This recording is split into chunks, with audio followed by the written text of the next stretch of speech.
Bien, merci d'avoir respecté la consigne, d'être ponctuel pour le début de la deuxième partie de cette session de la matinée.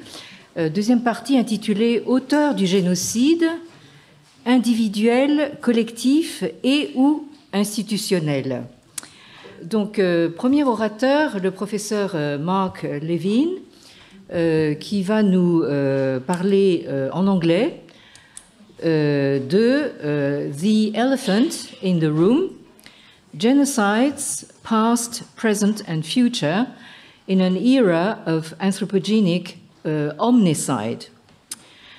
Donc le professeur Levene est membre émérite en histoire du Parks Center for Jewish and Non-Jewish Relations de l'Université de Southampton. Il a étudié et enseigné l'histoire juive moderne, mais au cours de la dernière décennie, il a tracé et tenté d'interpréter le schéma des génocides dans l'histoire récente. Il s'intéresse également, entre autres, aux questions relatives aux droits des minorités, qu'elles soient juives ou non, plus particulièrement en ce qui concerne le stress lié à la guerre et au service militaire, aux relations entre l'État et les communautés ethniques sous le mandat britannique en Palestine et la transition entre Empire ottoman et les États successeurs du Moyen-Orient. Il a également travaillé dans des organisations de lutte pour la paix et a été militant pour l'environnement. Il a cofondé le Crisis Forum et fondé Rescue History. Donc, toutes ces préoccupations se retrouvent dans le titre de ces nombreuses publications, dont je ne cite que quelques-unes. Par exemple, Genocide in the Age of the Nation State, Harbingers of Jewish and Palestinian Disasters, European Nation-State Building and its Toxic Legacies from 1912 to 1948, et History at the End of the World, History, Climate Change and the Possibility of Closure, et enfin, Surviving Climate Change, c'est ce qu'on essaie de faire maintenant, The Struggle to Avert Global Catastrophe. Nice. Bien, The Elephant in the Room. Merci, Madame la Présidente.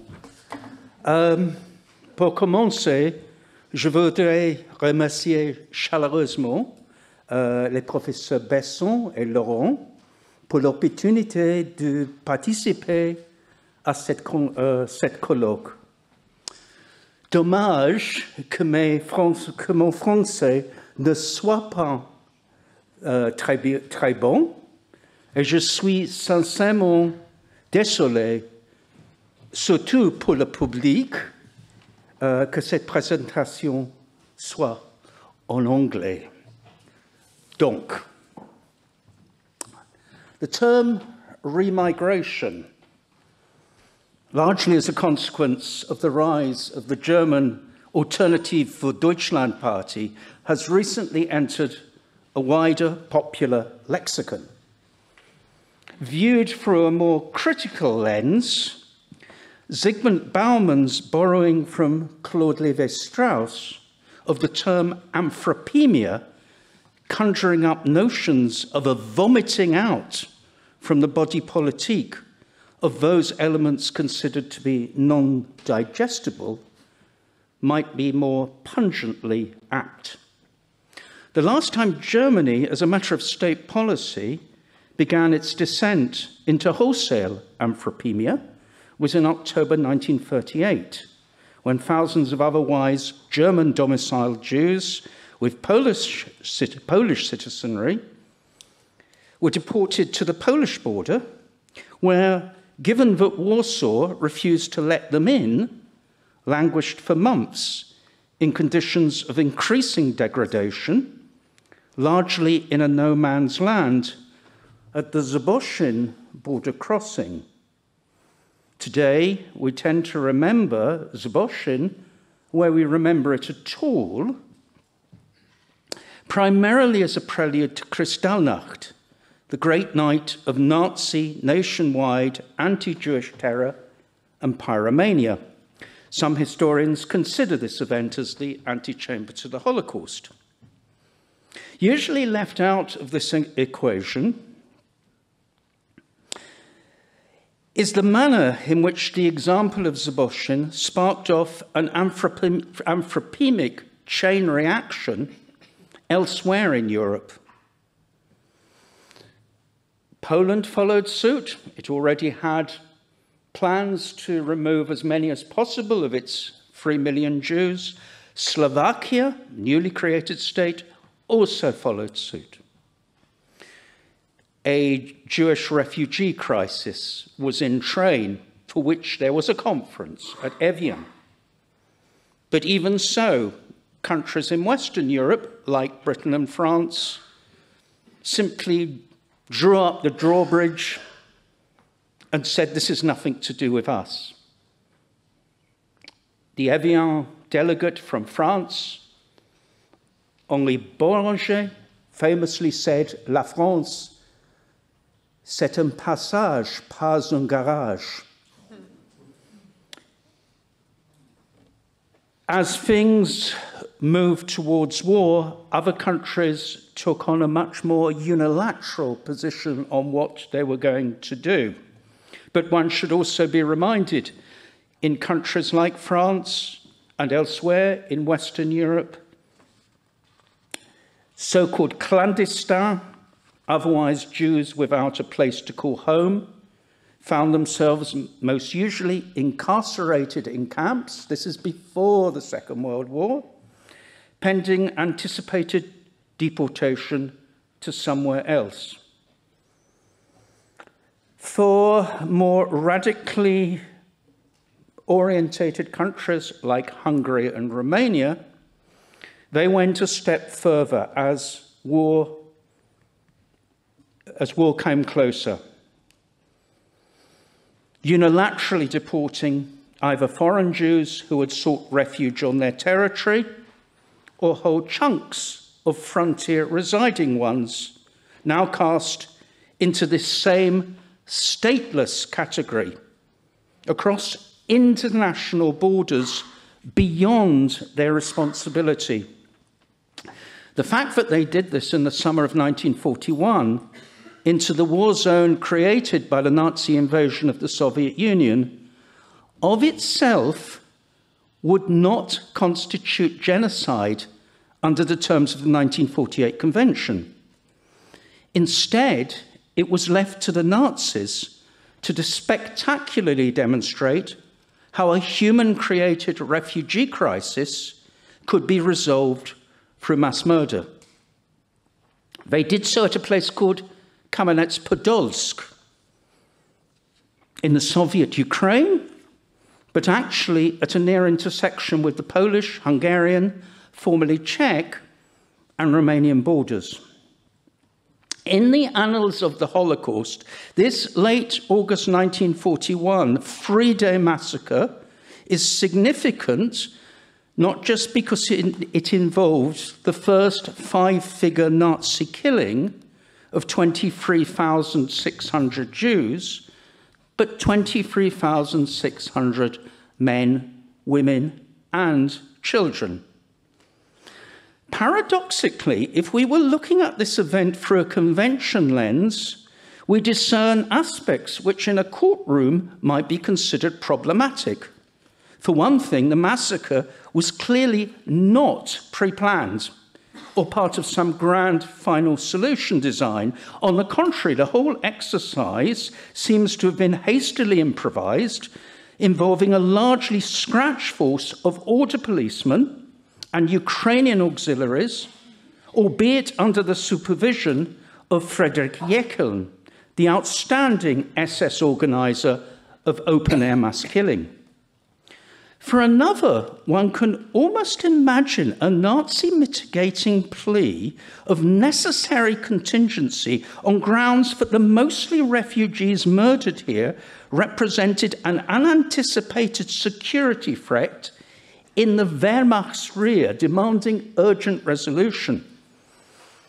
getting into the mindset, which I'm sure Professors Bartov and Angrea will tell us more about later, is not my purpose here.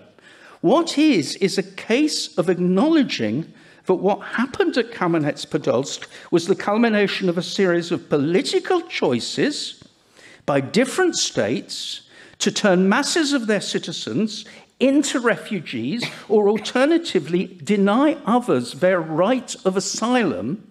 The resulting tipping point, to use more Anthropocene speak, coming when this aggregate of Jewish diversity, otherwise an irresolvable refugee logjam, was liquidated Nazi style. Let's fast forward 84 years.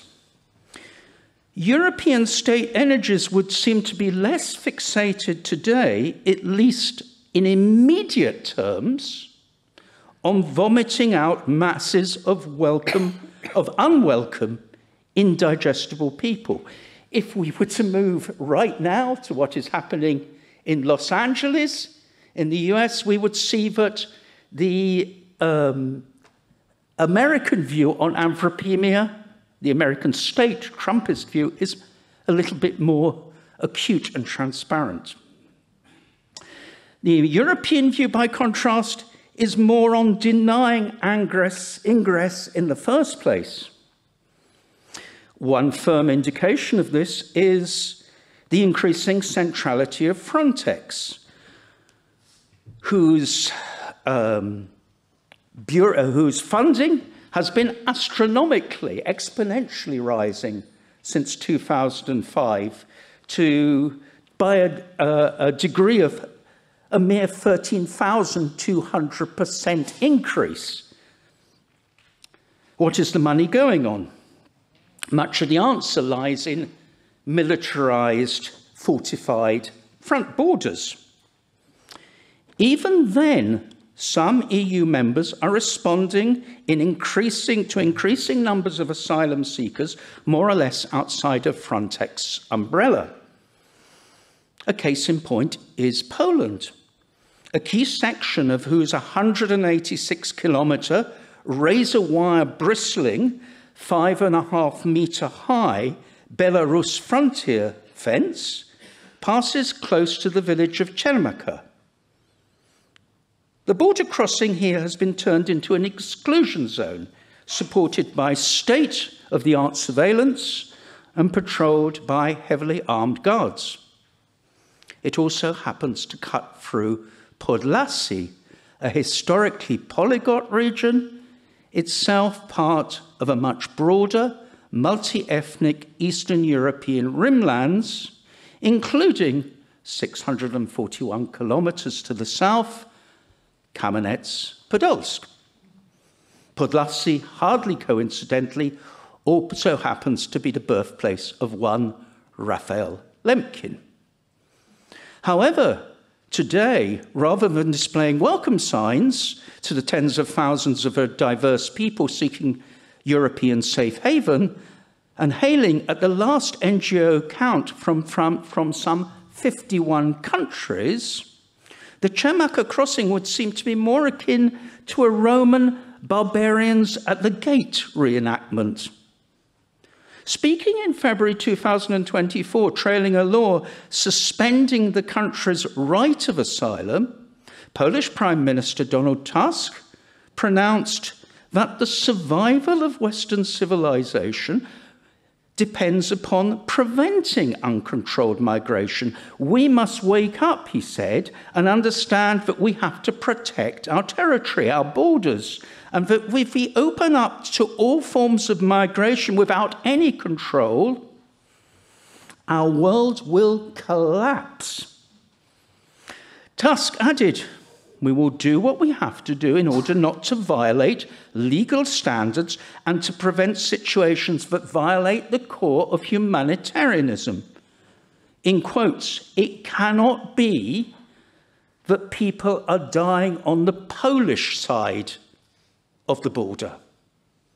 Indeed, according to the NGO we are monitoring, the primary method of preventing migrant border crossing is pushback, the use of extreme force, short of lethality, as buttressed by recently extended powers permitting guards to use their weapons, even if in contravention of both European and international law. The result, hundreds, if not thousands of migrants today languish in misery in a no man's land on the Belarus side of the border. To be sure, in this particular story, there is the backdrop of Putin's proxy, Belarus President Lukashenko's efforts to weaponize the migrant crisis against the EU. By contrast, too, not only is Tusk a good European in the democratic centrist tradition, but with the further alibi that one could point to state-condoned violence along other European borders and beyond, where the evidence is much worse.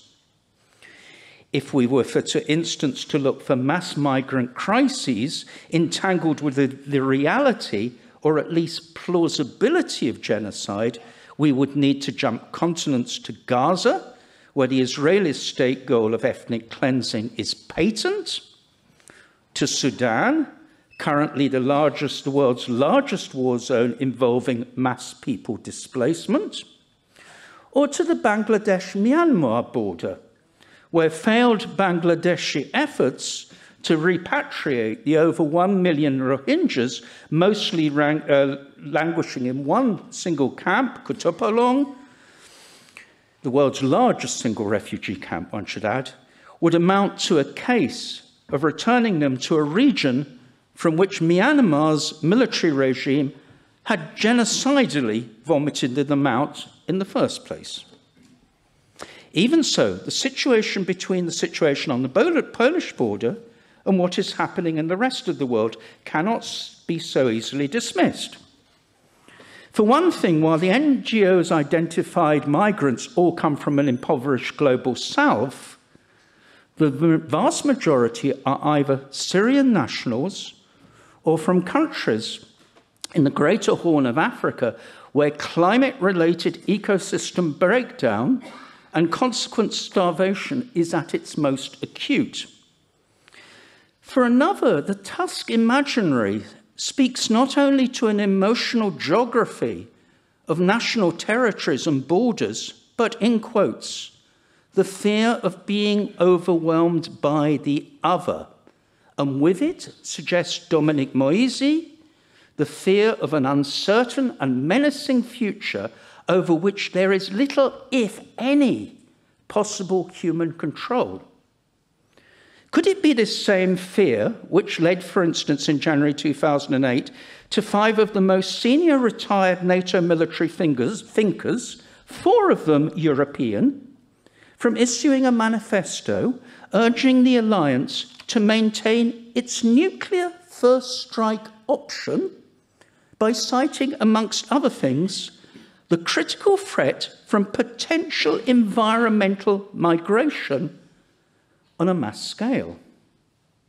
It's time to introduce the elephant in the room, the biospheric crisis, anthropogenic climate change for short. It's not our concern here to reprise the science behind the shock of the Anthropocene, except in terms of its intra-human consequences. Mass migration, to be sure, is only one of these. But the rapid acceleration and in the sheer numbers of displaced people, either within countries or crossing international borders, is now acknowledged as having a deepening climate pulse. The most recent UNHCR figures state that 1 in 69 of the world's population, over 117 million people, have now been forcibly displaced in the present. That compares with a figure of 41 million in 2010. But if these numbers are essentially conflict-driven, the cross-relationship with countries in the global south suffering acute climate breakdown cannot be overstated. Academic eyebrows were certainly raised when, in 2005, the Oxford academic Norman Myers estimated that failing a radical reduction in greenhouse gas emissions, there could be 200 million climate migrants by 2050. So what are we to make of a more recent NGO forecast? That over half of the world's population, by that same centennial midway point, are likely to be suffering high or extreme water stress, and of these, over 1 billion people are likely to be displaced due to a combination of environmental breakdown, conflict, and civil unrest. It hardly requires rocket science to understand why. Sustained extreme weather events, as outside, a minor episode. Maybe the headline news, but the pulse of underlying factors, sea level rise, deltaic and coastal inundation, acute soil depletion, glacial melt, sustained drought, above all, with year-on-year global temperatures now heading towards a potential of 3 to 4 degree rise by the end of the century. The collapse of parametric conditions within which staple cereal crops can grow anywhere except the most northern climes, all speak to human populations, as with ecosystems, having no choice but to move. To be sure, the speed of climate change will outpace either's ability to do so. Scientists are not being facetious when they speak of a sixth extinction. The 2024 breach in the 1.5 degree temperature threshold agreed in the Paris Climate Treaty is no more than a harbinger of the multiple Earth system tipping points and the collapse of so-called planetary boundaries, which scientists have been warning could cascade into an irreversible new climate system. Back in 2004, a highly controversial Pentagon report considered such an abrupt climate scenario, which included the disruption of the thermohaline circulation we associate with the winter temperature moderating Gulf Stream. In the scenario, the effects on millions of Northwest Europeans was death by starvation in Siberian-like conditions, or an attempt to flee elsewhere. One criticism at the time of the report was that to focus on abrupt rather than gradual, or was its focus on abrupt rather than gradual climate change. Yet a recent scientific assessment about a potential tipping point collapse or one or more components of this ocean circulation has raised the spectre of an effective wipeout of UK food production. What matters for us here is not the predictive accuracy of the scientific modelling, but the very fact that security agencies, not only in the US, but throughout the global north, have been at the forefront of state responses to the climate emergency. Their interest, however, is rarely focused on the first cause of the crisis, namely the planetary unsustainability of the present global fossil fuel-dependent economic system. Instead, it is primarily centred on crisis symptoms, especially mass migrant flows, not so much from within the global north, but as generally assumed from the global south, and hence with ploughing further resource into frontier securitization. This state of siege mentality is further illustrated in a 2008 war game organized by the US think tank, the Center for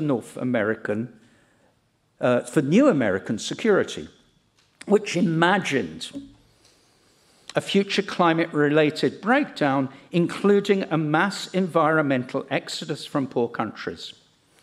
Its gamers were a panel of distinguished military, state, and corporate policymakers and strategists, representing leading industrial nations. No one from the poor global south was invited to participate. The concluding framework agreement involved a preferred repatriation of climate refugees or migrants by non-coercive means where possible. No further assessment was proffered on how all these refugee millions, including from inundated delta regions or submerged islands, might be repatriated, let alone non-violently. At this point, your patients may be wearing thin, while at the same time you might be asking, what has any of this got to do with the Genocide Convention? The convention, which deals with refugees, is another piece of post-war international legislation, the 1951 UN Refugee Convention. Despite many efforts to update its rule book, not least by Professeur Chemilier Gendreau, it, however, continues to lack any reference to environmental, let alone climate refugees. As for our 1948 convention, the notion of climate crisis was clearly a world away from its drafters' cognizance. But they, more precisely the convention's dominant UN, British, French, and Soviet makers, could hardly have been unaware of an immediate post-war world which was awash with the violent vomiting out or terror-driven flight of peoples, not least because they had been or continued to be carried out on territories for which they either had colonial responsibility, as in the case of British Palestine and India, or involved wholesale deportation, often of entire national groups, or yet again by Potsdam imprimatur, as in the case of by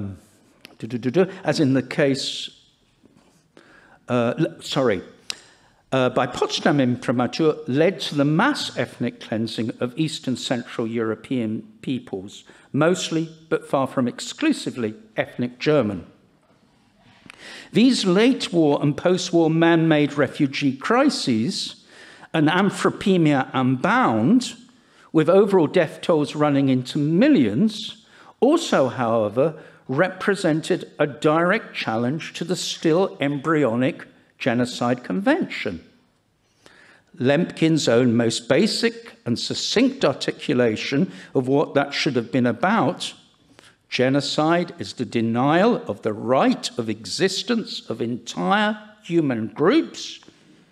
The lead wording of the resolution on the crime of genocide passed in a UN plenary in December 1946. However, if we read William Chabas, was not included in the subsequent committee debates on the convention, with Lemkin, of course, by that time absent, and was quite deliberately resisted.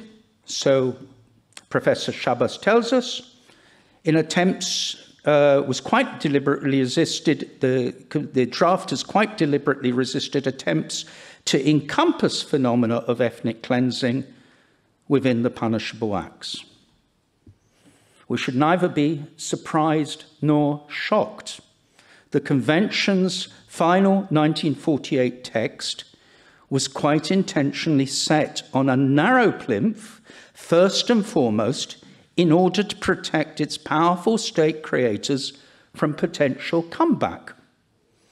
Potential victim groups, by contrast, no longer even had the scant League of Nations protection previously bestowed in the interwar minorities treaties, part of whose great power purpose had been to deny Eastern European nation-states the impunity with which to vomit them out into their own domestic spheres. How long have I got? 2 minutes. Oh, my Lord. Can I have a bit longer? 4? Yeah. Look at that. But these treaties have been duly dumped by the Allied founders of the nascent UN The UN Convention offering no rights for distinctive groups, cultural groups, only the possibility that if special intent of a project of their destruction could be proven in a court of law, that is, after all of them or some of them had been physically annihilated, perpetrators could be found guilty of the act. I'm trying to think what to do here, actually, Professor Sheng. Let me just jump a little bit to my last 2 pages. Paradoxically, the convention itself, what the convention really is, the reality of the convention may be hiding in plain sight and may tell us about aspects of its inherent dysfunction. Who, after all, are the national, ethnical, religious and racial groups which it enumerates? But people who do not meet the prescript of coherent, culturally homogenized, territorially fixed, internationally border demarcated societies, which an emergent European Westphalianism bequeathed as its template for nation-state building worldwide.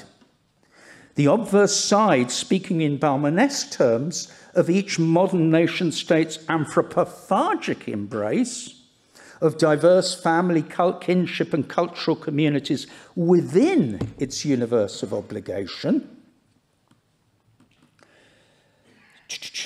in order for these communities to merge and function with its own developmental striving,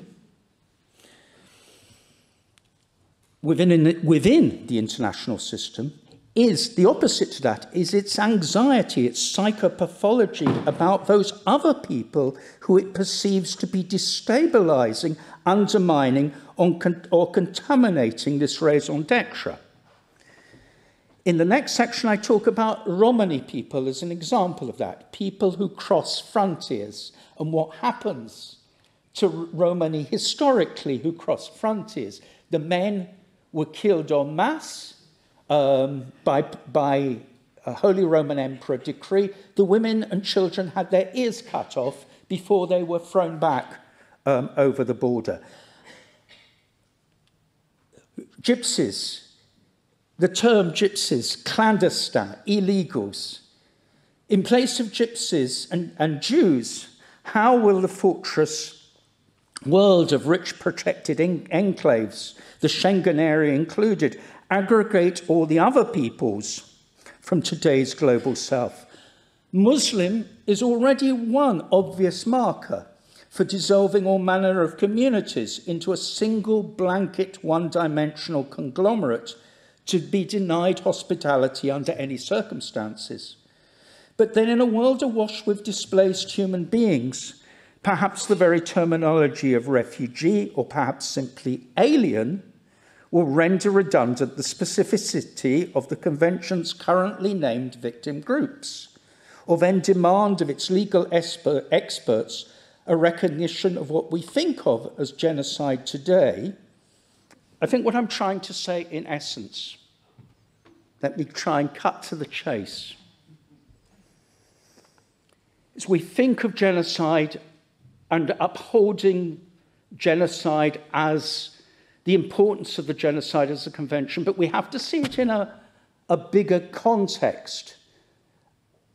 It is important what Lemkin was trying to do, and it will be increasingly important in a world which will have the greatest stress test put upon humans in the entirety of our existence.